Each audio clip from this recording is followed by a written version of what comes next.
എബ്രായർക്കെഴുതിയ ലേഖനം 4-ാം അധ്യായം 15-16 വാക്യങ്ങൾ. എബ്രായർക്കെഴുതിയ ലേഖനം 4-ാം അധ്യായം 15-16 വാക്യം.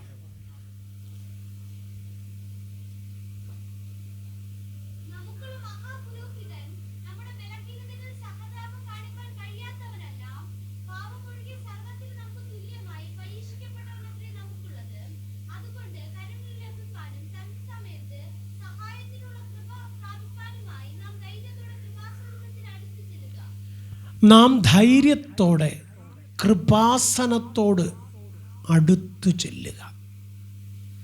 ദൈവത്തിൻ്റെ കൃപ നമ്മുടെ മേൽ വ്യാപരിക്കുമ്പോൾ നാം ആള് മാറിയവരെ പോലെ ആയിത്തീരും. ആ വാക്യം നമുക്കൊന്ന് വ്യക്തമായി നിർത്തി ഒന്ന് വായിക്കാമോ? നമുക്കുള്ള മഹാപുരോഹിതൻ നമ്മുടെ ബലഹീനതകളിൽ സഹതാപം കാണിപ്പാൻ കഴിയാത്തവനല്ല. നമ്മുടെ കർത്താവ് നമ്മുടെ ബലഹീനതയിൽ നമ്മോട് സഹതപിക്കുന്ന കർത്താവാണ്. നമ്മുടെ ബലഹീനതയാണ്, അതുകൊണ്ടാണ് നാം അങ്ങനെ പറഞ്ഞത്, അങ്ങനെ ചെയ്തത് എന്ന് മനസ്സിലാക്കുവാൻ കഴിവുള്ളവനാണ് നമ്മുടെ കർത്താവ്. അടുത്ത പാപമൊഴികെ സർവത്തിനും നമുക്ക് തുല്യമായി പരീക്ഷിക്കപ്പെട്ടവനാണ്.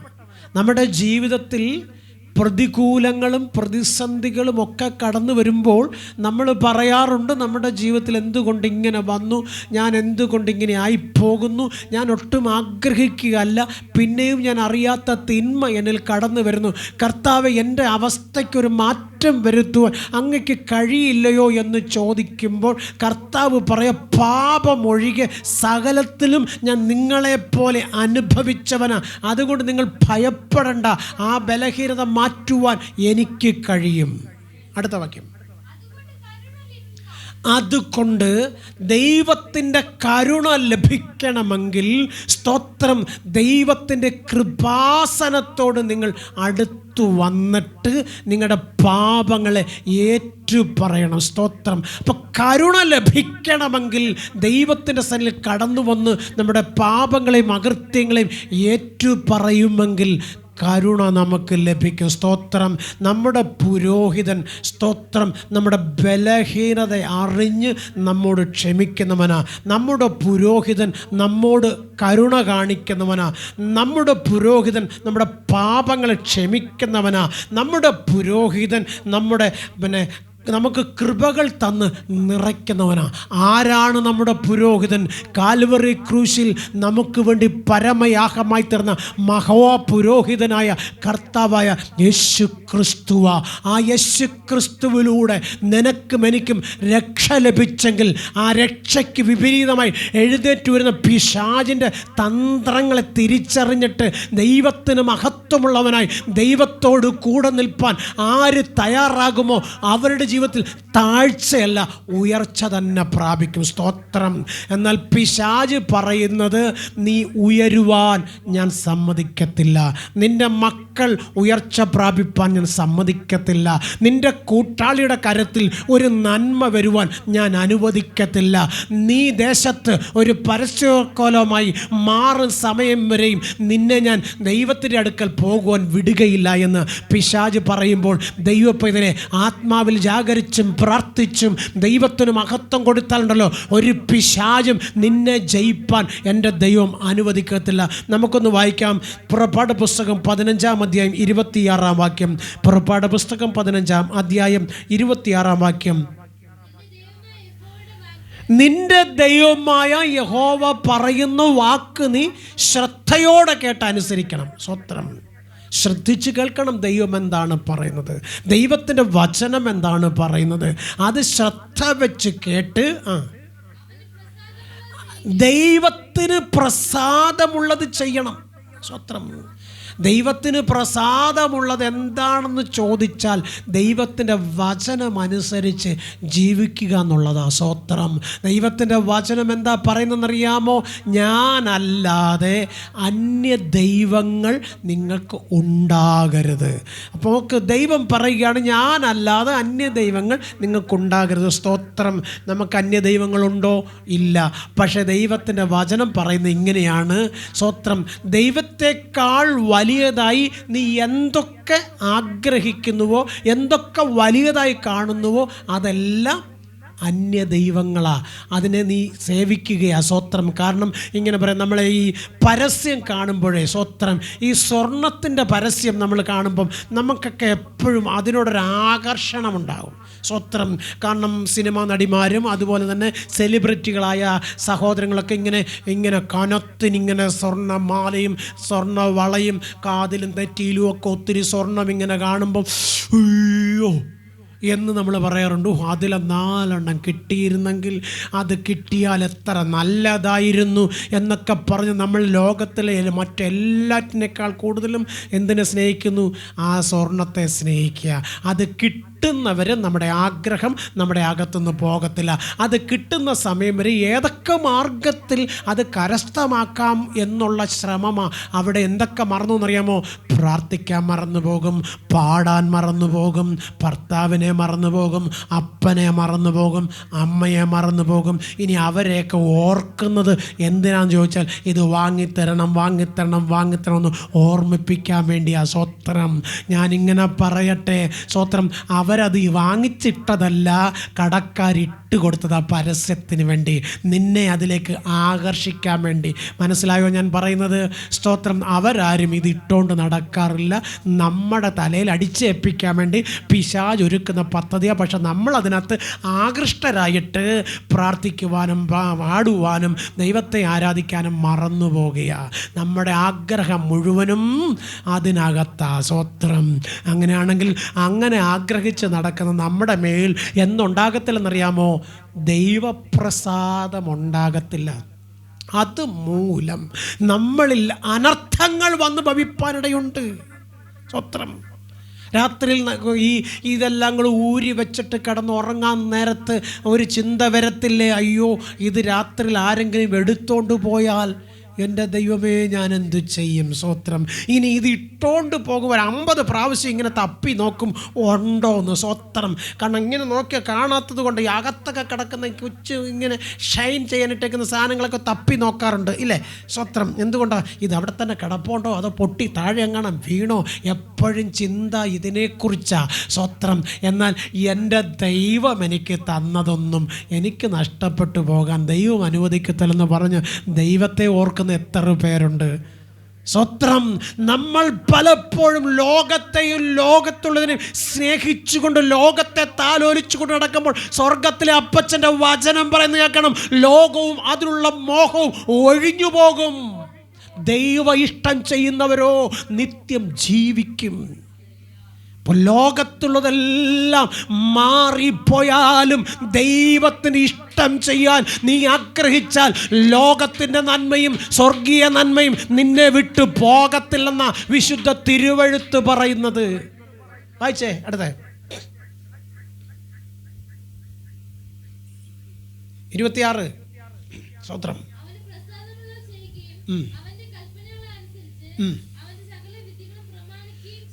ചെയ്താൽ സ്തോത്രം, മറ്റുള്ളവർക്ക് വരുന്ന ഒരു പ്രശ്നങ്ങളും ഒരു ബാധയും നിനക്ക് വരാൻ ദൈവം അനുവദിക്കത്തില്ലെന്ന്. സ്തോത്രം. സ്വസ്ഥത നഷ്ടപ്പെട്ട് ജീവിതത്തിൽ വിശ്രമമില്ലാതെ ലോകത്തിൻ്റെ മോഹം കണ്ടുകൊണ്ട് ഓടുന്ന നീ, സ്തോത്രം, സ്വസ്ഥതയില്ലാതെ ലോകത്തുനിന്ന് മാറ്റപ്പെടും. അതുകൊണ്ട് നിനക്ക് സ്വസ്ഥത വേണമെങ്കിൽ ലോകത്തിലേക്ക് നോക്കാതെ ദൈവമുഖത്തേക്ക് നോക്കണം. സ്തോത്രം. ദൈവമുഖത്തേക്ക് നോക്കിയാൽ നീ ആഗ്രഹിക്കുന്ന ശുഭഭാവി സർവശക്തനായ ദൈവം നിനക്ക് തരും. സ്തോത്രം. നമുക്ക് വായിക്കാം മർക്കോസിൻ്റെ സുവിശേഷം 10-ാം അധ്യായം 46, 47, 48 വാക്യം. സ്തോത്രം. Praise the Lord. മാർക്കോസിൻ്റെ സുവിശേഷം 10-ാം അധ്യായം 46, 47, 48. സ്തോത്രം. അവൻ യെരിഹോവിലെത്തി. യേശു കർത്താവ് യെരിഹോവിലെത്തി. പിന്നെ അവൻ ശിഷ്യന്മാരോടുകൂടെ, വലിയ പുരുഷാരത്തോടുകൂടെ യെരിഹോവിൽ നിന്ന് പുറപ്പെടുമ്പോൾ തീമായിയുടെ മകനായ ബർത്തിമായി എന്ന് പറഞ്ഞൊരു കുരുടൻ വഴിയരികിലിരുന്ന് യേശുവിനോട് ഇങ്ങനെ പറഞ്ഞു, ദാവീദ് പുത്ര, എന്നോട് കരുണ തോന്നണമേ. സ്തോത്രം. നോക്ക്, യേശു കർത്താവ് പോകുന്നു എന്നറിഞ്ഞിട്ട് സ്തോത്രം വല്ലതും കിട്ടും എന്നുള്ള വിശ്വാസത്തോടെ അവൻ പറയുകയാണ്, ദാവീദ് പുത്ര, എന്നോട് കരുണ തോന്നണമേ. ഹൃദയത്തിലെ ചിന്തകളെ അറിയുന്ന സർവശക്തനായ ദൈവം, അവൻ്റെ ആഗ്രഹം അറിയുന്ന സർവശക്തനായ ദൈവം ആ നിലവിളി കേട്ടു. സ്തോത്രം. എന്നാൽ ആ നിലവിളിയുടെ ശബ്ദം ഉച്ചത്തിൽ കേൾക്കുന്നത് കേട്ടപ്പോൾ കൂടെയുണ്ടായിരുന്ന ശിഷ്യന്മാർ അവൻ്റെ വായ് പൊത്തിയിട്ട് മിണ്ടാതിരിടാന്ന് പറഞ്ഞ് അവനെ തർജ്ജനം ചെയ്തു. ഈ നല്ല പകൽ നിങ്ങളോട് പറയട്ടെ, ആവശ്യഭാരത്തോടെ നീ ദൈവസന്നിധി പ്രാർത്ഥിക്കുമ്പോൾ, ദൈവസന്നിധി നിൽക്കുമ്പോൾ നിന്നെയും നിന്റെ വായടപ്പിക്കുവാനും ശത്രു ശ്രമിക്കാറുണ്ട്. സ്തോത്രം. നീ ദൈവത്തെ ആരാധിക്കാൻ കടന്നു പോകുമ്പോൾ നിന്നെ വഴി തടഞ്ഞു നിർത്തി ആക്ഷേപിക്കുന്നത് പതിവായി മാറുന്നുണ്ട്. സ്തോത്രം. നീ ദൈവത്തെ ഉയർത്തുമ്പോൾ ഇങ്ങനെ ദൈവത്തെ ഉയർത്തണമെന്ന് ചോദിച്ച് നിന്നെ കളിയാക്കുന്നവരുണ്ടാകും. പക്ഷേ അതെല്ലാം നിന്റെ ശബ്ദം കേൾക്കാതിരിക്കണമെന്നും നിന്റെ വായടപ്പിക്കുവാനും വേണ്ടിയാ. സ്തോത്രം. എന്നാൽ ഉച്ചത്തിൽ നീ ദൈവത്തെ സ്തുതിക്കുമ്പോൾ സ്വർഗം തുറന്ന് ഇറങ്ങി കർത്താവ് വരും നിന്നെ അനുഗ്രഹിപ്പാനായി. അത് ഒരിക്കലും സംഭവിക്കരുത് എന്ന് ശത്രു വിചാരിച്ചിട്ടാണ് നിന്റെ ശബ്ദത്തെ അടപ്പിക്കുവാൻ ശ്രമിക്കുന്ന. സ്തോത്രം. ഈ നല്ല പകൽക്കാലം പറയട്ടെ, ദൈവത്തെ വിളിച്ച് അപേക്ഷിച്ചാൽ നീ അപേക്ഷിക്കുന്നതെല്ലാം എൻ്റെ കർത്താവ് നിനക്ക് തരും. സ്തോത്രം. തന്ന് നിറയ്ക്കും. ഇവിടെ തിമായിയുടെ മകൻ ബർത്തിമായി തൻ്റെ നിസ്സഹായ അവസ്ഥയിൽ യേശു വരുന്നു എന്നറിഞ്ഞിട്ട് അവൻ ഉച്ചത്തിൽ വിളിക്കുക, ദാവീദ് പുത്ര, എന്നോട് കരുണ തോന്നണമേ. അവൻ്റെ വായടപ്പിച്ചവരെയൊക്കെ കൈ തട്ടി മാറ്റിയിട്ട് അവൻ ഉറക്ക വിളിക്കുമ്പോൾ യേശു നിന്നു. അവൻ വിശ്വാസിയല്ല. അവൻ ഏത് പള്ളിക്കാരനാണെന്നറിയത്തില്ല, ഏത് കുടുംബത്തുള്ളവനാണെന്നറിയത്തില്ല. പക്ഷേ അവൻ്റെ നിലവിളി കർത്താവ് അറിഞ്ഞു. സ്വത്രം. അവൻ്റെ നിലവിളിയുടെ ശബ്ദം, അതിൻ്റെ ആഴം, അതിൻ്റെ അർത്ഥം, അതിൻ്റെ വേദന സ്വർഗം അറിഞ്ഞു. നിൻ്റെ കണ്ണിൽ നിന്നൊഴുകുന്ന കണ്ണുനീരുണ്ടല്ലോ, അത് ഏത് ലാബിൽ കൊണ്ടു കൊടുത്താലും, ഏത് ആവശ്യത്തിന് വേണ്ടിയാണ് ഈ കണ്ണുനീരൊഴുകിയതെന്ന് ഒരു ലാബുകാർക്കും തിരിച്ചു തരാൻ പറ്റത്തില്ല. പക്ഷേ ആ കണ്ണുനീരിൻ്റെ ഓരോ തുള്ളിയിലും അടങ്ങിയിരിക്കുന്ന ആവശ്യം സ്വർഗത്തിലെ ദൈവത്തിനറിയാം. സ്വത്രം. ആ കണ്ണുനീരുണ്ടല്ലോ നിൻ്റെ ഹൃദയത്തിനകത്തുനിന്നാണ് വരുന്നത്. സ്തോത്രം.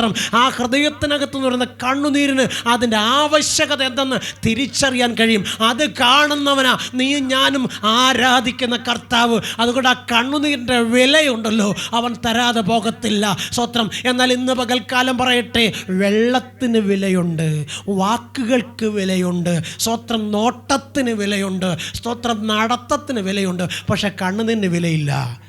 സ്തോത്രം. എന്നാൽ കണ്ണുനീരിൻ്റെ വിലയുണ്ടല്ലോ, അത് വിലമതിക്കാൻ കഴിയാത്തതാണെന്ന് സ്വർഗത്തിലെ ദൈവത്തിന് മാത്രമേ അറിയത്തുള്ളൂ. അതുകൊണ്ട് സ്വർഗത്തിലെ ദൈവത്തിന് മാത്രമേ നിൻ്റെ കണ്ണുനീരിന് വിലയിടാൻ പറ്റത്തുള്ളൂ.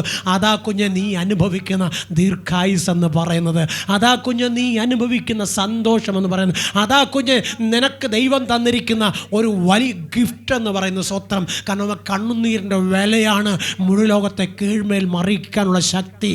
അത് നിനക്ക് സ്വർഗത്തിലെ ദൈവം തന്നിട്ടുണ്ടെങ്കിൽ ആ കണ്ണുനീരോടെ നീ ദൈവത്തോട് പ്രാർത്ഥിച്ചാൽ മതി. നിൻ്റെ കുഞ്ഞിൻ്റെ വിഷയമാണോ, നിൻ്റെ കൂട്ടാളിയുടെ വിഷയമാണോ, നിൻ്റെ ഭവനത്തിൻ്റെ വിഷയമാണോ, നിൻ്റെ സാമ്പത്തിക പ്രതിസന്ധിയുടെ വിഷയമാണോ, കുഞ്ഞുങ്ങളുടെ ഭാവിയെക്കുറിച്ചുള്ള വിഷയമാണോ, അത് കണ്ണുനീരോടെ ദൈവസന്നിധിയിൽ ഏൽപ്പിച്ചു കൊടുത്തുകൊണ്ട് നീ ഒന്ന് പറഞ്ഞു നോക്ക്. ആ കണ്ണുനീരിൻ്റെ വില നീ കാണുന്നതിലും അധികമായി അത് മടങ്ങി വരും. സ്തോത്രം. നോക്ക്, അവിടെ പറയുക, ദാവീദ് പുത്ര, എന്നോട് കരുണ തോന്നണമേ.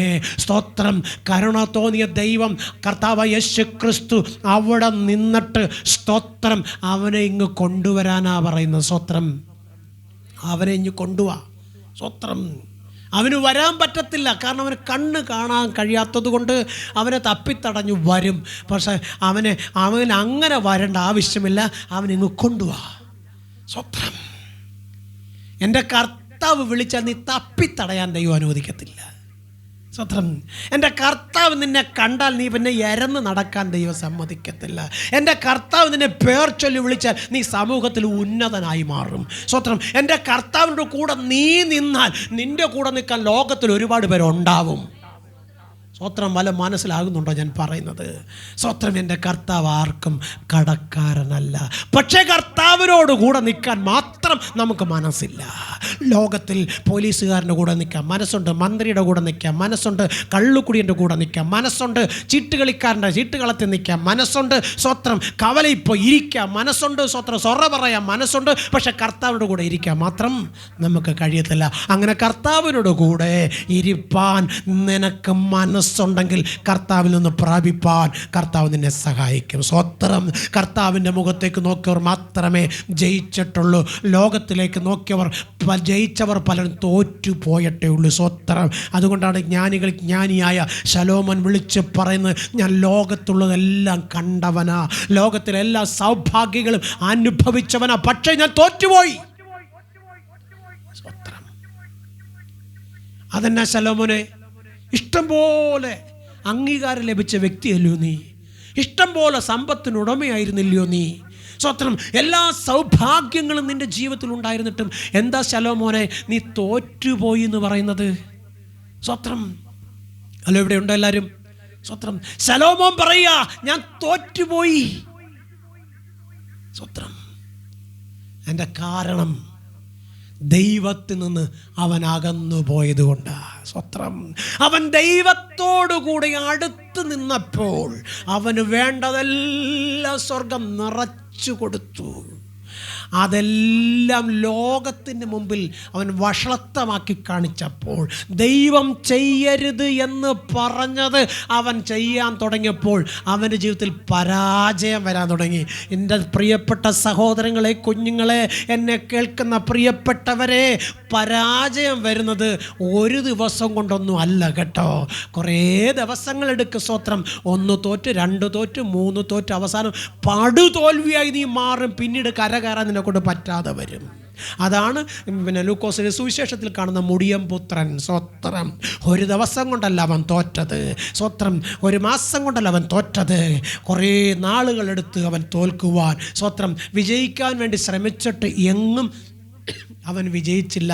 ശലോമോൻ പറയുക, ആകാശത്തിന് കീഴെ ഭൂമിയുടെ മുൾപ്പരപ്പിൽ ഞാൻ സകലതും കണ്ടവനാ, പക്ഷേ അത് അനുഭവിക്കാനും അതിനെ പിൻതലമുറയ്ക്ക് കൊടുക്കുവാനും എനിക്ക് കഴിയാതെ പോയത് ഈ എൻ്റെ അപ്പൻ്റെ ദൈവത്തെ മറന്ന് എൻ്റെ ബുദ്ധിക്കനുസരിച്ച് ഞാൻ കാര്യങ്ങളെ ക്രമീകരിക്കാൻ തുടങ്ങിയത് കൊണ്ടാണ്. എന്നാൽ ഇന്ന് പകൽക്കാലം പ്രിയപ്പെട്ട ദൈവമക്കളെ, ക്ഷമിക്കുന്ന ദൈവം, സഹിക്കുന്ന ദൈവം, കരുണയുള്ള ദൈവം, നിൻ്റെ എത്ര വലിയ പാപമായാലും അതിനെ ഹിമം പോലെ വെളുപ്പിക്കുവാൻ കഴിയുന്ന എൻ്റെ ദൈവത്തിൽ നീ ആശ്രയിച്ച് നോക്ക്. എനിക്ക് ലോകത്തെ അല്ല വേണ്ടത്, എൻ്റെ ദൈവത്തെ വേണം. എൻ്റെ ദൈവത്തിൻ്റെ വചനം വിട്ട്, അവൻ്റെ സ്നേഹം വിട്ട് ഞാൻ ലോകത്തിലേക്ക് പോകത്തില്ലെന്ന് നീ പറഞ്ഞ ദൈവത്തിൽ ആശ്രയിക്കാൻ കഴിയുമെങ്കിൽ നിൻ്റെ അന്ധകാരം വെളിച്ചമായി മാറും. നോക്ക്, നാളുകളായി ഇരുന്ന് തൻ്റെ കുടുംബത്തെ ഒരു മെച്ചപ്പെട്ട നിലവാരത്തിലേക്ക് കൊണ്ടുവരാൻ ആഗ്രഹിച്ച ആ തിമായിയുടെ മകൻ ബർത്തിമായിയുടെ കണ്ണ് ഇരുട്ട് മൂടിയതായതുകൊണ്ട് അവൻ ആഗ്രഹിച്ചത് അവന് പ്രാപിപ്പാൻ കഴിഞ്ഞില്ല. എന്നാൽ അവൻ ദൈവത്തെ കണ്ട നിമിഷം മുതൽ അവനല്ലാതായി മാറി. അവൻ ദൈവത്തിന് മഹത്വമുള്ളവനായി തീർന്നു. അവൻ ലോകത്തിൽ ശ്രേഷ്ഠനായി മാറുവാനിടയായി തീർന്നു. നീ നല്ല പകൽക്കാലം പറയട്ടെ, ആ ബർത്തിമായിക്ക് ഒരു കാര്യം പറയാനുണ്ട്. ഇന്നലെ വരെ ഞാൻ പലരുടെയും നിന്നയ്ക്ക് പാത്രമായി തീർന്നവനാ. പലരും എന്നെ പരിഹസിക്കുകയും എന്നെ ചീത്ത വിളിക്കുകയും എന്നെ കാർത്തുപ്പയും ചെയ്തിരുന്നു. എന്നാൽ ഞാൻ എൻ്റെ യേശുവിനെ കണ്ട നിമിഷം മുതൽ ഞാൻ ഭാഗ്യം ചെയ്തവനായി, അനുഗ്രഹിക്കപ്പെട്ടവനായി തീർന്നു. ഈ നല്ല പകൽക്കാലം നമ്മുടെ ജീവിതത്തിലേക്ക് നോക്കിയാൽ നമുക്കും പറയാൻ കഴിയില്ലേ, എൻ്റെ യേശുവിനെ കണ്ട നാൾ മുതലാ ഞാൻ എന്തെങ്കിലും ആയിട്ടുണ്ടെങ്കിൽ ആയത്. ഈ നല്ല പകൽക്കാലം നമുക്ക് വായിക്കാം. മർക്കോസിൻ്റെ സുവിശേഷം 11-ാം അധ്യായം 22-24 വാക്യം. യേശു പറഞ്ഞത് ഇതാണ്. സ്വത്രം. യേശു പറഞ്ഞത് കേട്ട് അനുസരിപ്പാൻ നീ തയ്യാറായാൽ നീ ഒരിക്കലും തോറ്റു പോകുവാൻ ഇടവരത്തില്ല. സ്തോത്രം. പിശാചി എങ്ങനെയും നിന്നെ തോൽപ്പിക്കുവാൻ പദ്ധതികൾ ഒരുക്കി നിന്റെ കൂടെ വരും. അവൻ ലോകമോഹങ്ങൾ നിന്നെ കാണിച്ചിട്ട്, ലോകത്തിൻ്റെ മോടിക്കനുസരിച്ചിട്ട് നിന്നെ കൊണ്ടുപോകാൻ വേണ്ടി ആദ്യമൊക്കെ നിനക്ക് എല്ലാം നന്മയാണ് നന്മയാണ് നന്മയാണെന്ന് പറയും. പിന്നത്തേതിലോ ആ നന്മയെല്ലാം തിന്മയാക്കി നിന്നെ തകർക്കും അവൻ. അതുകൊണ്ട് ദൈവത്തിൻ്റെ വചനം പറയുന്ന അനുസരിച്ച് അത് പ്രകാരം ജീവിച്ചാൽ നിനക്ക് ലഭിക്കുന്ന നന്മയൊന്നും നഷ്ടപ്പെട്ടു പോകുവാൻ ദൈവം അനുവദിക്കത്തില്ല. എന്നാൽ ലോകത്തിൻ്റെ മോഹത്തിൽപ്പെട്ടു പോയാൽ നീ പിന്നത്തേതിൽ തകർന്നു പോകുമ്പോൾ നിന്നെ രക്ഷിപ്പാൻ ആരും ഉണ്ടായിരിക്കത്തില്ല.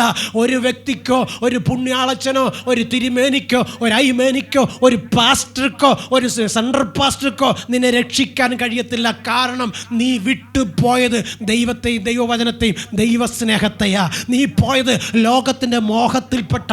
അങ്ങനെയെങ്കിൽ പലപ്പോഴും നിന്റെ കാതുകളിൽ നീ കേട്ടിട്ടുണ്ട്, നീ പാപം ചെയ്യുകയാണ്, നീ ശാപത്തിൽ വീണു പോകും, നീ ദൈവത്തിലേക്ക് മടങ്ങി വാ. കേൾക്കാതെ അതിനെ മറുതലിച്ച് നീ പോകുന്നത് കൊണ്ട് നിന്റെ ജീവിതത്തിൽ ഉയർച്ചയ്ക്ക് പകരം ഉള്ള ഉയർച്ച മുഴുവനും തകർച്ചയായി മാറും. അതുകൊണ്ട് ദൈവത്തിൻ്റെ വചനം പറയുന്ന സ്വത്രം വായിച്ച വിശ്വാസം, ദൈവത്തിൽ വിശ്വാസമുള്ളവരായിരിപ്പീൻ, സംശയിക്കാതെ വിശ്വസിക്കണം. സ്വത്രം. നോക്ക്, കർത്താവ് പറയുകയാണ്, ദൈവത്തിൽ വിശ്വസിച്ചുകൊണ്ട് നിങ്ങൾ എന്ത് പറഞ്ഞാലും അത് സംഭവിക്കും. സ്തോത്രം.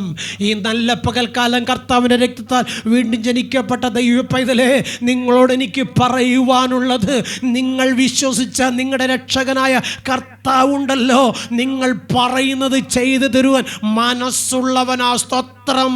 ഒരു പക്ഷേ നിൻ്റെ ജീവിതത്തിൽ നീ ചിന്തിച്ച് വെച്ചിരിക്കുന്നത്, എന്നെ കൊണ്ടത് പറ്റത്തില്ല, ഞാനത് പോയി പ്രാപിക്കാൻ കഴിയാത്തവണ്ണം എൻ്റെ ശരീരം ബലഹീനമായിരിക്കുന്നു, എനിക്കതിനുള്ള ബുദ്ധിയില്ല, എന്നെ അതിന് സഹായിപ്പാൻ എനിക്ക് ആരുമില്ല. പക്ഷേ നീ കർത്താവിൽ വിശ്വസിച്ചുകൊണ്ട് നീ ഒന്ന് പറഞ്ഞു നോക്ക്. കർത്താവിൽ വിശ്വസിച്ചുകൊണ്ട് നീ ഒന്ന് പോയി നോക്ക്. കർത്താവിൽ വിശ്വസിച്ചുകൊണ്ട് നീ ഒന്ന് ചെയ്യാൻ തുടങ്ങി നോക്ക്. നീ ആഗ്രഹിക്കുന്ന ശുഭഭാവി നിൻ്റെ ജീവിതത്തിൽ വെളിപ്പെടുന്നത് നിൻ്റെ കണ്ണുകൊണ്ട് നിനക്ക് കാണാൻ കഴിയും. കാരണം എൻ്റെ കർത്താവ് ആർക്കും കടക്കാരനല്ല. അവൻ വാക്ക് പറഞ്ഞാൽ വാക്ക് മാറുന്നവനല്ല. സാഹചര്യങ്ങളെ നോക്കി, സന്ദർഭങ്ങളെ നോക്കി നിന്നെ ഇട്ടേച്ച് പോകുന്നവനല്ല. നീ ചോദിക്കുന്നതിന് ചിന്തിക്കുന്നതിനേക്കെങ്കിലും ഉപരിയായി നിന്നെ ഉയർത്തി മാനിക്കാമെന്ന് പറഞ്ഞെങ്കിൽ ദീർഘായുസ്സ് കൊണ്ട് നിനക്ക് തൃപ്തി വരുത്തി നീ ആഗ്രഹിക്കുന്ന ശുഭഭാവി തന്ന് നിന്നെ ഉയർത്തുവാൻ കഴിവുള്ളവനാ എൻ്റെ കർത്താവ്. നീ ദർശനം കാണുവാൻ നിന്നെ പഠിപ്പിച്ച ദൈവമാണെങ്കിൽ ആ ദർശനത്തിന് പൂർണ്ണത തരുവാനും എൻ്റെ ദൈവത്തിന് കഴിയും. നീ ചോദിക്കാൻ മനസ്സുള്ളവനാണെങ്കിൽ നിന്റെ ചോദ്യത്തിന് മറുപടി തന്ന് നിന്നെ മാനിപ്പാൻ എൻ്റെ ദൈവത്തിന് കഴിയും. നീ ആഗ്രഹിക്കുന്നത് ദൈവത്തിൻ്റെ നന്മയാണെങ്കിൽ ആ ദൈവം തന്ന് നിറപ്പാൻ മതിയായവനാണെന്ന് വിശ്വസിച്ചുകൊണ്ട് ദൈവത്തിന് മഹത്വം കൊടുക്ക്. കുഞ്ഞുങ്ങളെ, സഹോദരങ്ങളെ, സ്നേഹിതരെ, നിങ്ങൾ കാണേണ്ട ഒരു കാര്യം, ഇത്രയും ഈ കാണുന്നതൊക്കെയും ഉരുവാക്കിയത് നിനക്കും എനിക്കും അനുഭവിക്കുവാനാ. സ്തോത്രം. അങ്ങനെ ഇത് അനുഭവിക്കുമ്പോൾ നീ ഓർക്കേണ്ടത്, എൻ്റെ ദൈവം എത്ര വലിയവനാണെന്ന് ഓർക്കണം. സ്തോത്രം. നാം പലപ്പോഴും ആഗ്രഹിച്ച പലതും നേടാൻ കഴിയാതെ നാം വ്യാകുലപ്പെട്ട് മനം കലങ്ങിയിട്ടുണ്ട്. സ്തോത്രം. എന്തിന് പറയുന്നു? സ്തോത്രം. ഞാനിങ്ങനെ പറയും, ഒരു വണ്ടി പഠിക്കണമെന്ന് ആഗ്രഹിച്ച് ഞങ്ങൾ ടീമിൽ പോകുന്ന സമയത്ത് ഞങ്ങളുടെ ടീമിലെ എല്ലാവരെയും വണ്ടി പഠിപ്പിച്ചു. സ്തോത്രം. ആ വണ്ടി പഠിപ്പിക്കുമ്പോൾ ഞാനിങ്ങനെ ടീമിൻ്റെ സഹോദരനോട് ചോദിച്ചൊരു ചോദ്യമുണ്ട്, സ്നേഹിത ബ്രദറെ എന്നെയും കൂടെ പഠിപ്പിക്കുമോ? എൻ്റെ അടുത്ത് പറഞ്ഞൊരു വാക്കുണ്ട്, ആ പോളി പിന്നെ ആവട്ടെ. സ്വത്രം. സ്വത്രം. ഒരു കീബോർഡ്, സ്വത്രം, അമേരിക്കയിൽ നിന്ന് കൊണ്ടുവന്നൊരു കീബോർഡ് ആശാരി ഉപദേശി. സ്വത്രം. ആ കീബോർഡ് ഇങ്ങനെ പ്രാക്ടീസ് കഴിഞ്ഞിങ്ങനെ തുറന്നു വെച്ചേക്കാം. ഞാനതിങ്ങനെ വായിച്ചപ്പം എന്നോട് പറഞ്ഞ് തൊട്ടുപോകരുതെന്ന് പറഞ്ഞ്. കാരണം ഇങ്ങനെ പറയുന്നത്, അത് നശിപ്പിക്കാനുള്ള നിനക്ക് സ്വപ്നം കാണാൻ പറ്റുമോ ഇങ്ങനൊരു കീബോർഡെന്ന്? സ്വത്രം. എനിക്കങ്ങടെ സ്വപ്നം കാണാൻ കഴിയുമോ? സ്വത്രം. ഞാനിങ്ങനെ പറഞ്ഞു, ഇല്ല പപ്പ, എനിക്ക് സ്വപ്നം കാണാൻ കഴിയത്തില്ല. പപ്പയ്ക്ക് ദൈവമല്ലേ തന്നത്, എൻ്റെ ദൈവം ഇതിലും വലുത് എനിക്ക് തരാൻ കഴിവുള്ളവനാ. സ്വത്രം. ആദ്യമായിട്ട് കേരളക്കരയിൽ കോർഗിൻ്റെ കീബോർഡ് കൊണ്ടുവന്നത് സ്വത്രം PV ആശാരി ഉപദേശിയാണ്. സ്വത്രം. ആ ആശാരി ഉപദേശി കൊണ്ടുവന്ന് കീബോർഡിൽ തൊട്ടപ്പം അദ്ദേഹം പറഞ്ഞു, സ്വത്രം തൊട്ടു പോകരുത്. എന്നാൽ 15 വർഷം കോർഗിൻ്റെ കീബോർഡാണ് ഞാൻ ഉപയോഗിച്ചത്. സ്വത്രം. സ്വത്രം. ഇവിടെ ഇരുന്ന് ഇവിടെ വന്ന എല്ലാവരും അതിനകത്ത് ഉപയോഗിക്കാൻ ദൈവം ഭാഗ്യമൊരുക്കി. സ്വത്രം. വീണ്ടും കർത്താവ് ഏതെല്ലാം കീബോർഡുകൾ എൻ്റെ കയ്യിൽ തന്നു, അന്ന് ഞാൻ കരഞ്ഞതേ ഉള്ളൂ. കാരണം എനിക്കതിനുള്ള ഭാഗ്യമില്ലല്ലോ എന്നോർത്ത് ആ കണ്ണുനീര് കണ്ട സ്വർഗത്തിലെ ദൈവം 1 അല്ല 9 അല്ല 13ാമത്തെ കീബോർഡാണ് ഈ ഇരിക്കുന്ന കീബോർഡ്. സ്വത്രം. അങ്ങനെ അത്രയും വിലപിടിപ്പുള്ള കീബോർഡ് തരുവാൻ അന്നത്തെ കണ്ണുനീരിന് കഴിഞ്ഞെങ്കിൽ ഈ നല്ല പകൽക്കാലം കൂടെ പറയട്ടെ, ആരൊക്കെ നിന്നെ പഴിച്ചാലും നിന്നെ കുറ്റം പറഞ്ഞാലും നിന്ദിച്ചാലും നിൻ്റെ ആഗ്രഹം ദൈവത്തിൻ്റെ മഹത്വം കാണണമെന്ന് ആണെങ്കിൽ നീ അത് കാണും. അതിനെ ബന്ധിക്കുവാൻ ആർക്കും കഴിയാത്തതുപോലെ സ്വർഗത്തിലവൻ നിറച്ചു തരും. പക്ഷേ ഒറ്റ കണ്ടീഷനുണ്ട്. സ്വത്രം കേട്ടോ, മഹത്വം ദൈവത്തിന് കൊടുക്കണം. സ്വത്രം. പക്ഷെ നമുക്ക് അതിന് മാത്രം കഴിയത്തില്ല. നമുക്കൊന്ന് വായിക്കാം സദൃശവാക്യങ്ങൾ 3-ാം അധ്യായം അതിൻ്റെ 5, 6, 7 വാക്യം. അപ്പോൾ ദൈവത്തിൽ വിശ്വാസമുള്ളവരായിരിക്കണം. നിങ്ങൾ ആഗ്രഹിക്കുന്ന ലഭിക്കുമെന്ന് നിങ്ങൾ വിശ്വസിക്കണം. മനുഷ്യൻ തരുമെന്നല്ല, ദൈവം തരുമെന്ന് വിശ്വസിക്കണം. സദൃശവാക്യങ്ങൾ 3-ാം അധ്യായം 5, 6, 7 വാക്യം. പൂർണ്ണ ഹൃദയം വേണം കേട്ടോ. സ്വത്രം. പൂർണ്ണ ഹൃദയത്തോടെ യഹോവയിൽ ആശ്രയിക്കണം. സ്വത്രം. സംശയ വിചാരങ്ങളോടെ ലഭിക്കുമോ ലഭിക്കത്തില്ലയോ, കിട്ടുമോ കിട്ടത്തില്ലയോ. നമ്മുടെ പേര് വിശ്വാസിയാ, നമുക്കില്ലാത്തതും വിശ്വാസമാണ്. സ്വത്രം. പക്ഷെ ഞാൻ പറയട്ടെ, ഒരു പൊട്ടനെ പോലെ ഒരു പൊട്ടിയെപ്പോലെ വിശ്വസിക്കണം. എൻ്റെ കർത്താവിൻ്റെ കരത്തിൽ സർവ്വതും സകലതുമുണ്ട്, എനിക്കത് തരുവാൻ അവന് മനസ്സുമുണ്ടെന്ന്. സ്വത്രം. സംശയം കൂടാതെ വിശ്വസിക്കണം, ആഗ്രഹിക്കണം. സ്വത്രം. ഞാനിങ്ങനെ പറയും. സ്വത്രം. അനീഷ് പലപ്പോഴും ചില കാര്യങ്ങളൊക്കെ ഇങ്ങനെ ആഗ്രഹിച്ചിട്ട് പറയാറുണ്ട്. ഞാൻ അന്നേരം എല്ലാം കിട്ടത്തില്ലെന്ന് പറയുമോ മോനെ?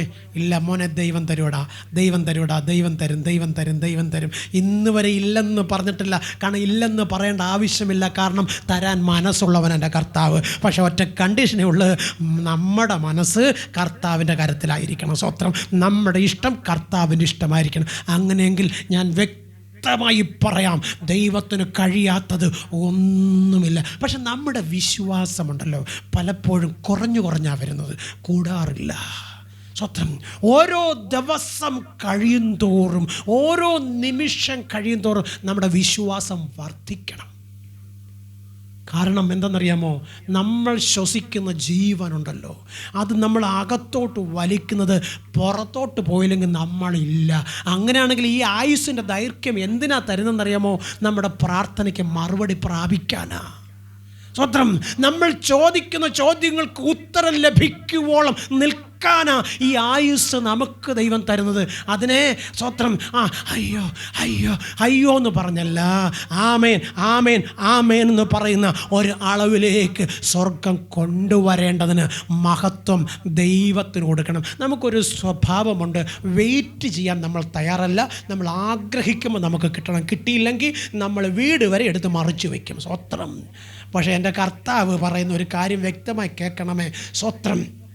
ഒരു വണ്ടി നമുക്ക് കർത്താവ് തന്നു എന്നിരിക്കട്ടെ. സ്വത്രം. അത് ഓടിക്കാൻ അറിയത്തില്ലെങ്കിൽ വണ്ടി കിട്ടിയിട്ട് എന്ത് പ്രയോജനം? സ്വത്രം. ഇതുപോലെ നമ്മൾ ആഗ്രഹിക്കുന്ന എല്ലാം നമുക്ക് വേണം, പക്ഷെ അനുഭവിക്കാൻ ഭാഗ്യമില്ലെങ്കിലോ? സ്വത്രം. എന്തിന്? സ്വത്രം. വലിയ ബാങ്ക് ബാലൻസ് ഉണ്ടല്ലോ നമ്മുടെ കയ്യിൽ. സ്വത്രം. പക്ഷെ തിന്നാൻ ഭാഗ്യമില്ലെങ്കിൽ എന്ത് പ്രയോജനം? സ്വത്രം. എൻ്റെ പ്രിയപ്പെട്ട സഹോദരങ്ങളെ, ഒരു പ്രഭാതത്തിൽ നീ ഉണർന്നെഴുന്നേൽക്കുമ്പോഴുണ്ടല്ലോ നീ പറയേണ്ട ഒരു കാര്യമുണ്ട്. അപ്പാ കോടി കോടി നന്ദി എന്ന് പറയണം. കാരണം എൻ്റെ പ്രായത്തുള്ള ഒത്തിരി പേര് ഇന്നലെ രാത്രി ഈ ലോകം വിട്ടു പോയി. സ്വത്രം. ഞാനോ ഉണർന്നെഴുന്നേൽപ്പാൻ നീ എന്നെ സഹായിച്ചല്ലോ, നന്ദിയപ്പാ എന്നൊന്ന് പറഞ്ഞു നോക്ക്. ആ പകൽക്കാലം നിനക്ക് വേണ്ടത് സ്വർഗം തന്നിരിക്കും. സ്തോത്രം. എന്താ മോളെ വായിച്ചത്? സ്തോത്രം. പൂർണ്ണ ഹൃദയത്തോടെ ആശ്രയിക്ക. സ്വന്തം ബുദ്ധിക്കകത്ത് നീ ആശ്രയിക്കരുത്. സെക്കൻഡുകൾ മതി. തലയുടെ ഒരു ഞരമ്പ് ഒന്ന് ഡെഡായാൽ മതി, എല്ലാം മറന്നു പോകും. പിന്നെ വീടാണോ കൂടാണോ നാടാണോ ഭാര്യയാണോ മക്കളാണോ ഒന്നും ഓർമ്മ വരത്തില്ല. അങ്ങനെയാണ് സ്വന്തം ബുദ്ധിക്കകത്ത് ആശ്രയിക്കാതെ അത് തന്ന ദൈവത്തിൽ ആശ്രയിക്കണം. നമ്മളങ്ങനെയാണോ? ഞാനോ, എൻ്റെയോ, ഞങ്ങളുടെയോ ആ ഒരു ഭാവം തന്നെ കണ്ടാൽ തന്നെ വിചാരിക്കും ഇപ്പം അങ്ങ് ആകാശവും ഭൂമിയും കീഴ്മേലും മറിക്കുന്നത്, നീയും അറിയത്തേ ഉള്ളൂ, അത് കീഴ്മേലും അറിയത്തില്ല. സ്വതന്ത്രം. പക്ഷെ നമ്മുടെ പവർ അത്ര വലുതാ. ഇവിടെ പറഞ്ഞ് സ്വന്തം വിവേകത്തിൽ നീ ആശ്രയിക്കരുത്. അടുത്തേ സ്തോത്രം. നീ എവിടെ പോകുമ്പോഴും, നീ എവിടെ ആയിരിക്കുമ്പോഴും എൻ്റെ ദൈവമാണ് എന്നെ ഇവിടത്തോളം കൊണ്ടുവന്നതെന്നുള്ള വിശ്വാസം നിൻ്റെ അകത്തുണ്ടെങ്കിൽ നീ ഒരിക്കലും ലോകരുടെ മുമ്പിൽ ലജ്ജിച്ച് തല താഴ്ത്തുവാൻ ദൈവം അനുവദിക്കത്തില്ല. സ്തോത്രം. ഈ നല്ല പകൽ ഞാൻ നിങ്ങളോട് പറയട്ടെ, ലോകം ലജ്ജിപ്പിക്കുവാൻ മാത്രം നോക്കി നിൽക്കുമ്പോൾ എൻ്റെ കർത്താവ് നിൻ്റെ നിന്ന മാറ്റുന്നവനാ. അടുത്ത വാക്യം. സ്വത്രം. പിന്നെ പറയുകയാണ്, എല്ലാമൊക്കെ ദൈവം തന്ന് കഴിയുമ്പോൾ, സ്വത്രം, നീ ആഗ്രഹിച്ചതെല്ലാം നിനക്ക് കിട്ടിക്കഴിയുമ്പോൾ നീ എന്തോ ആണെന്ന്, നീ വലിയ ജ്ഞാനിയായതുകൊണ്ടാണ്, നിനക്ക് കഴിവുണ്ടായതുകൊണ്ടാണ് ഇതൊക്കെ നേടിയതെന്ന് പറഞ്ഞ് നീ നെഹളിക്കരുത്, അഹങ്കരിക്കരുത്. അങ്ങനെ അഹങ്കരിച്ചാൽ ദൈവത്തിൻ്റെ വചനം പറയുന്നു, പിന്നെ ഞാൻ അതുവഴി വന്നപ്പോൾ അവൻ അവിടെ ഉണ്ടായിരുന്നില്ല എന്ന് സങ്കീർത്തനക്കാരൻ പറയുന്നത് പോലെ നീ ഇല്ലാതെയായി പോകും. സ്വതന്ത്രം. അതുകൊണ്ട് സ്വന്തം വിവേകത്തിൽ ഊന്നാതെ ദൈവത്തെ പൂർണ്ണമായി ആശ്രയിച്ച് ദൈവത്തിൻ്റെ വചനം പറയുന്ന അനുസരിച്ച് അത് പ്രകാരം നിൽക്കുക. അടുത്തേ സ്വതന്ത്രം. ദൈവത്തെ ഭയപ്പെട്ടിട്ട് എല്ലാ ദോഷങ്ങളിൽ നിന്നും അകന്നു മാറണം. എല്ലാ പാപചിന്തകളും പാപപ്രവർത്തികളും അകന്നു മാറണം. നിനക്ക് വേണ്ടതെല്ലാം ദൈവം തക്ക സമയത്ത് തരും. സ്വത്രം. അതുകൊണ്ട് ഒരിക്കലും നിൻ്റെ ഹൃദയത്തിനകത്ത് പാപചിന്തകൾ, ദുഷ്ട സ്വഭാവങ്ങൾ, പക, പിണക്കം, വിദ്വേഷം, കോപം, ക്രോധം, ഈർഷ്യ, ദ്വന്ദ്പക്ഷം ഇതൊന്നും ഉണ്ടാവരുത്. സ്വത്രം. ദൈവത്തെ ഭയപ്പെട്ട് ദൈവവചനം പറയുന്ന അനുസരിച്ച് നീ ജീവിച്ചാൽ നീ ഉയർച്ച പ്രാപിക്കും, താഴ്ച പ്രാപിക്കത്തില്ല. അടുത്തേ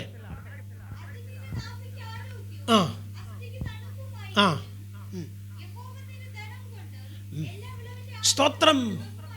സ്വത്രം. എന്നിട്ട് കർത്താവിൻ്റെ വചനം പറയുകയാണ്, നിനക്ക് എന്തൊക്കെ ദൈവം തന്നിട്ടുണ്ടോ അതിൻ്റെ ഒരു വീതം ദൈവത്തെ സന്നിധി കൊണ്ടുകൊടുത്ത് ദൈവത്തെ ആരാധിക്കുക. സ്വത്രം. അപ്പം ദൈവം തരുന്നതിനൊത്ത് ദൈവത്തിന് മഹത്വം കൊടുത്തുകൊണ്ട് ദൈവസന്നിധി കൊണ്ടുവന്ന് വെച്ചിട്ട് ദൈവത്തെ ആരാധിക്കണം. അങ്ങനെ ആരാധിച്ചാൽ നിൻ്റെ ജീവിതത്തിൽ ഉയർച്ചയുണ്ടാകും, താഴ്ച ഉണ്ടാകത്തില്ല. ഒരു വാക്യം കൂടി വായിക്കാം. സ്വത്രം. അതിൻ്റെ 3:27, 28, 29 സ്വത്രം പറയുകയാണ്, നന്മ ചെയ്യുവാൻ, നിന്നെ മറ്റുള്ളവരെ സഹായിക്കാൻ നിനക്ക് കഴിവുള്ളപ്പോൾ നീ സഹായിക്കാതെ ഇരിക്കരുത്. ഇനി നീ ആരെങ്കിലും സഹായിക്കുമ്പോൾ തിരിച്ച് കിട്ടുമെന്നും പറഞ്ഞ് ലോകം നിന്നെ അംഗീകരിക്കും, നിന്നെ ഉയർത്തി പുകഴ്ത്തി മാനിച്ച് നിനക്കൊരു വലിയ കസാര എടുത്ത് ഇട്ട് തന്ന്, അയ്യോ പാസ്റ്ററെ ഇവിടെ ഇരിക്കും, നിങ്ങൾ ചെയ്ത നന്മ വലുതാണെന്ന് പറഞ്ഞ് ഇരുത്തുമെന്ന് ആരും വിചാരിക്കണ്ട. ലോകം നിന്നെ പഴിക്കത്തേ ഉള്ളൂ. സ്വത്രം. നന്മ ചെയ്യുന്നവനെ ആരും അംഗീകരിച്ച ചരിത്രം ഇന്നുവരെ ഇല്ല. അങ്ങനെയായിരുന്നു എൻ്റെ യേശുവിനെ എല്ലാവരും അംഗീകരിക്കുമായിരുന്നു. സ്വത്രം. യേശു നന്മ മാത്രമേ ചെയ്തിട്ടുള്ളൂ, ദോഷമായിട്ടൊന്നും ചെയ്തില്ല. അതുകൊണ്ട് ലോകം നിന്നെ അംഗീകരിക്കുമെന്ന് പറഞ്ഞ്, ലോകം നിന്നെ ചേർത്ത് പിടിക്കുമെന്ന് പറഞ്ഞ് നീ ഒന്നും ചെയ്തിട്ട് കാര്യമൊന്നുമില്ല. അങ്ങനെ ലോകം ചേർത്ത് പിടിക്കാൻ വേണ്ടിയാ വലിയ പോസ്റ്റ് ഇട്ട്, വലിയ പത്രത്തിൽ പരസ്യം ചെയ്ത്, അതുപോലെ തന്നെ സമൂഹത്തിൽ വലിയ ആർഭാടങ്ങളൊക്കെ കാണിച്ചിട്ട് പലതും ചെയ്യുന്നത്. സ്വത്രം. അത് അന്നേരം കൊണ്ട് തീരുന്നതാ. എന്നാൽ സ്വർഗമറിയുന്ന പ്രവൃത്തിയുണ്ടല്ലോ, അത് നിന്നെ അവസാന കാലത്തോളം നിന്നെ പിന്തുടരും. സ്വത്രം. അടുത്തേ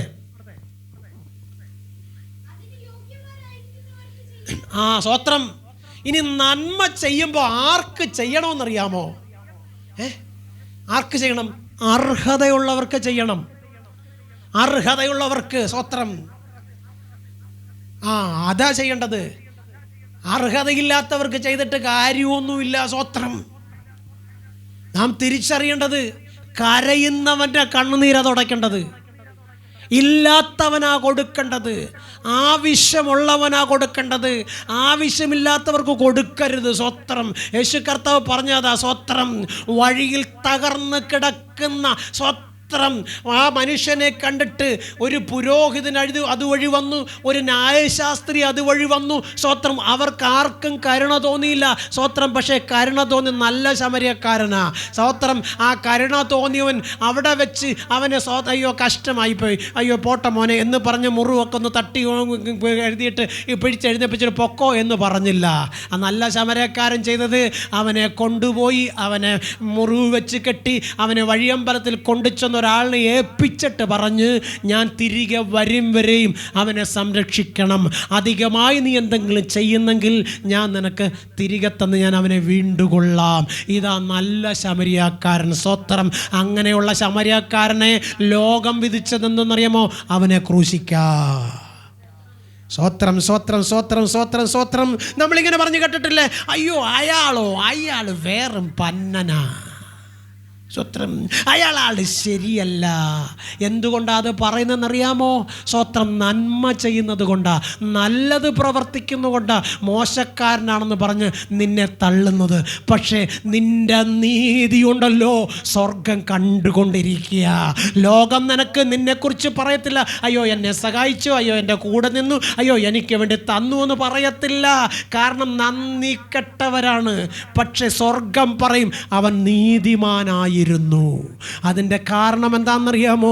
അവൻ എന്നിൽ ആശ്രയിച്ചത് കൊണ്ട് ഞാൻ അവനെ ഉയർത്തും. സ്വത്രം ആ ഉയർച്ച കാണുമ്പോൾ മനസ്സിലാക്കണം, നിൻ്റെ വാക്കല്ല സ്വർഗം കേട്ടത്, അവൻ്റെ കണ്ണുനീരാ സ്വർഗം കണ്ടത്. അങ്ങനെയാണെങ്കിൽ പകൽക്കാലം പറയട്ടെ, നീ ഒഴുക്കുന്ന കണ്ണുനീരിന് വിലയുണ്ട് കുഞ്ഞെ. കാരണം ആ കണ്ണുനീരിന് വില തരുന്നത് ലോകമല്ല, സ്വർഗത്തിലെ ദൈവമാ. അതുകൊണ്ട് ഒരു കാലത്തും നീ തോറ്റു പോകുവാൻ എൻ്റെ ദൈവം സമ്മതിക്കത്തില്ല. നിന്റെ കണ്ണുനീരിന് മറുപടി നൽകി നിന്നെ മാനിക്കുമ്പോഴുണ്ടല്ലോ, നിന്നെ നിന്ദിച്ചവരും നിന്നെ പരിഹസിച്ചവരും നിന്നെ കുറ്റം പറഞ്ഞവരും പറയും അയ്യോ അവനൊഴുക്കിയ കണ്ണുനീരിൻ്റെ വിലയാണ് അവൻ അനുഭവിക്കുന്ന നന്മയെന്ന്. അത് പറയണമെങ്കിൽ വാചനപ്രകാരം നീ ദൈവസന്നിധിയിൽ നിൽക്കണം. അടുത്ത വാക്യം.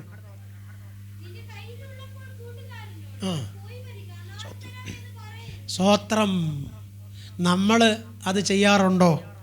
സ്വത്രം എത്ര ഉണ്ടെങ്കിലും നമ്മൾ കരയുന്നവന് കൊടുക്കത്തില്ല. സ്വത്രം ആവശ്യമുള്ളവന് കൊടുക്കത്തില്ല, ആവശ്യമില്ലാതെ എല്ലാം കൊടുക്കും. സ്വത്രം വേദനപ്പെടുന്നവന് കൊടുക്കത്തില്ല. സ്വത്രം ഈ നല്ല പകൽ നിങ്ങളോട് പറയട്ടെ, എൻ്റെ കർത്താവുണ്ടല്ലോ, നീ കരഞ്ഞാൽ നിൻ്റെ അടുക്കൽ വരും. എൻ്റെ കർത്താവുണ്ടല്ലോ, നീ ചോദിച്ചാൽ തരാതെ പോകത്തില്ല. അങ്ങനെയെങ്കിൽ ഈ നല്ല പകൽക്കാലം നിൻ്റെ ചോദ്യങ്ങൾക്ക് ഉത്തരം തരുന്ന ഒരു കർത്താവ് ഇവിടെ വന്നിട്ടുണ്ട്. നിൻ്റെ കുഞ്ഞിനെക്കുറിച്ചാണോ നീ ഭാരപ്പെടുന്നത്? നിൻ്റെ കൂട്ടാളിയെക്കുറിച്ചാണോ നീ ഭാരപ്പെടുന്നത്? നിൻ്റെ കുടുംബത്തിൻ്റെ ദുസ്ഥിതി കണ്ടിട്ടാണോ നീ ഭാരപ്പെടുന്നത്? നാളെയെക്കുറിച്ച് ഓർത്ത് നീ വ്യാകുലപ്പെടുകയാണോ? കർത്താവ് പറയുന്ന കരയണ്ട, നീ കരയണ്ട. നല്ല പുരോഹിതനായ യേശു കർത്താവ് കൂടെയുണ്ടെന്നാണ് പറയുന്നത്. സ്വത്രം ഞാൻ നിൻ്റെ കൂടെയുണ്ട്. നിൻ്റെ കണ്ണുനീർ തുടപ്പാൻ ഞാൻ മതിയായവനാ. ആകിയാൽ നിൻ്റെ ഭാരം എൻ്റെ മേൽ വയ്ക്കുക. സ്തോത്രം. ഈ നല്ല പകൽക്കാലം കണ്ണുകളെ അടയ്ക്കാം, നമുക്ക് പ്രാർത്ഥിക്കാം. നമ്മുടെ കർത്താവ് നമ്മുടെ ഭാരങ്ങളെ അറിയുന്നവനാ. നമ്മുടെ കർത്താവ് നമ്മുടെ വേദനകളെ അറിയുന്നവനാ. നമ്മുടെ കർത്താവ് നമ്മുടെ ഇല്ലായ്മകളെ അറിയുന്നവനാ. നമ്മുടെ കർത്താവ് നമ്മുടെ നിന്ന മനസ്സിലാക്കുന്നവനാ. നമ്മുടെ കർത്താവ് നമ്മെ കരം പിടിച്ച് നടത്തുവാൻ വന്നിട്ടുണ്ട്. സ്തോത്രം. ഈ പകൽക്കാലം പറ, കർത്താവേ ഞാൻ അനുഭവിക്കുന്ന നിന്ദകളും പരിഹാസങ്ങളും ദൂഷ്യങ്ങളും നീ കാണാതെ പോകല്ലേ. സമൂഹത്തിന് മുമ്പിൽ ഒരു ചോദ്യചിഹ്നമാകുവാൻ എന്നെ നീ വിട്ടു കൊടുക്കല്ലേ എന്ന് ഇന്ന് പകൽക്കാലം ദൈവത്തോട് പറ. നല്ല കർത്താവ് നമുക്ക് വേണ്ടി കാൽവറി ക്രൂശിൽ യാഗമായി തീർന്നത് നമ്മെ ദാരിദ്ര്യത്തിൽ നിന്ന് വീണ്ടെടുക്കുവാനാ. നമ്മുടെ ശാപങ്ങളെ മാറ്റി, നമ്മുടെ രോഗങ്ങളെ മാറ്റി, നമ്മളെ ശ്രേഷ്ഠരാക്കി നിർത്തുവാനാ. അങ്ങനെങ്കിൽ ആ കർത്താവിൻ്റെ സന്നിൽ പൂർണ്ണ ഹൃദയത്തോടെ നീ പറയണം, നീ മാത്രം മതിയെന്ന്. അങ്ങനെ ആരൊക്കെ പറയുന്നു അവർക്ക് വേണ്ടി സ്വർഗം ഇറങ്ങി വരും. സ്തോത്രം. ചില ദർശനങ്ങൾ, ചില കാഴ്ചപ്പാടുകൾ, ചില വെളിപ്പാടുകളൊക്കെ സ്വർഗത്തിലെ ദൈവം നിനക്ക് തരുമ്പോൾ നീ തിരിച്ചറിയണം, എന്നെ എൻ്റെ കർത്താവ് സ്നേഹിക്കുന്നുണ്ട്. ആരൊക്കെ എനിക്കെതിരെ നിന്നാലും എൻ്റെ കർത്താവ് എനിക്ക് അനുകൂലമായി ഇരിക്കുന്നിടത്തോളം കാലം ഞാൻ ജയിക്കും. പ്രത്യാശയുള്ള വിശ്വാസമുള്ള ദൈവമക്കളെ, ഈ നല്ല പകലിൽ സ്വർഗം പറയുകയാണ്, നീ ഒരിക്കലും അനാഥനായി മാറുവാൻ ഞാൻ നിന്നെ വിടത്തില്ല. ലോകം നിന്നോട് കൂടെ വരും. ലോകക്കാർ നീ പറയുന്നത് കേൾക്കും. ലോകത്തിൽ നീ ഒരു സമ്പന്നനായി മാറും. ലോകത്തിൽ ക്രിസ്തുവിൽ നീ ഉയർച്ച പ്രാപിക്കും. ലോകക്കാർ നിന്നോടുകൂടെ ചേർന്ന് വരും. അങ്ങനെയെങ്കിൽ കർത്താവെ, അത് മാത്രം മതി. ലോകത്തിൻ്റെ നന്മയല്ല, ലോകത്തിൻ്റെ മോഹമല്ല, ലോകത്തിൻ്റെ കാഴ്ചകളല്ല എനിക്ക് കാണേണ്ടത്. ദൈവത്തിൻ്റെ മഹത്വം എനിക്ക് കാണണം. അങ്ങനെ ദൈവത്തിൻ്റെ മഹത്വം കാണുവാൻ നീ ആഗ്രഹിച്ചാൽ നിൻ്റെ കണ്ണ് മങ്ങിപ്പോകുവാൻ ദൈവം അനുവദിക്കത്തില്ല. നീ ആഗ്രഹിക്കുന്ന ശുഭഭാവി അവൻ നിനക്ക് തന്ന് നിന്നെ കരം പിടിച്ചുയർത്തും. ആ ഉയർത്താമെന്ന് പറഞ്ഞ ദൈവത്തിൻ്റെ ബലമുള്ള കൈക്കഴി നമുക്ക് നമ്മെ തന്നെ താഴ്ത്തി ഏൽപ്പിച്ചു കൊടുക്കാം. ഈ വചനങ്ങളാൽ ദൈവം നമ്മെ അനുഗ്രഹിക്കട്ടെ.